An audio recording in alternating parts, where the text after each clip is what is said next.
Hello అండి. Egg curry ఎలా చేసుకోవాలో చూసేద్దాము. ముందుగా గుడ్లని ఉడికించి పెట్టుకుని ఆయిల్లో డీప్ ఫ్రై చేసుకోవాలి. ఈ విధంగా అదే ఆయిల్లో పోపు దినుసులు, జీరా, కరివేపాకు వేసి బాగా ఫ్రై చేసుకోవాలి. బాగా ఫ్రై అయినాయి కదండి. ఇప్పుడు ఆనియన్ ముక్కలు కూడా వేసేసుకుందాం. వేసుకుని చిటికెడు పసుపు, సరిపడినంత సాల్ట్ కూడా వేసుకుందాం. వేసుకుని ఒకసారి కలుపుకుందాం.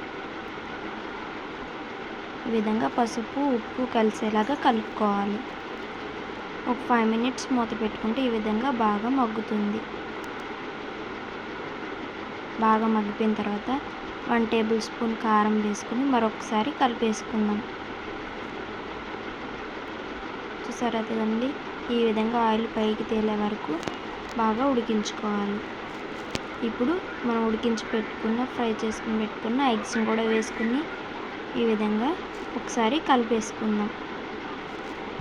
ఇదిగోండి, ఈ విధంగా బాగా కలుపుకుని 5 minutes బాగా ఉడికించిన తర్వాత స్టవ్ ఆఫ్ చేసుకుంటే ఎగ్ కర్రీ రెడీ అండి. ఎలా ఉందో కామెంట్ చేయండి. నా వీడియో కనుక మీకు నచ్చినట్లయితే సబ్స్క్రైబ్ చేయండి, లైక్ చేయండి, కామెంట్ చేయండి. Thank you all.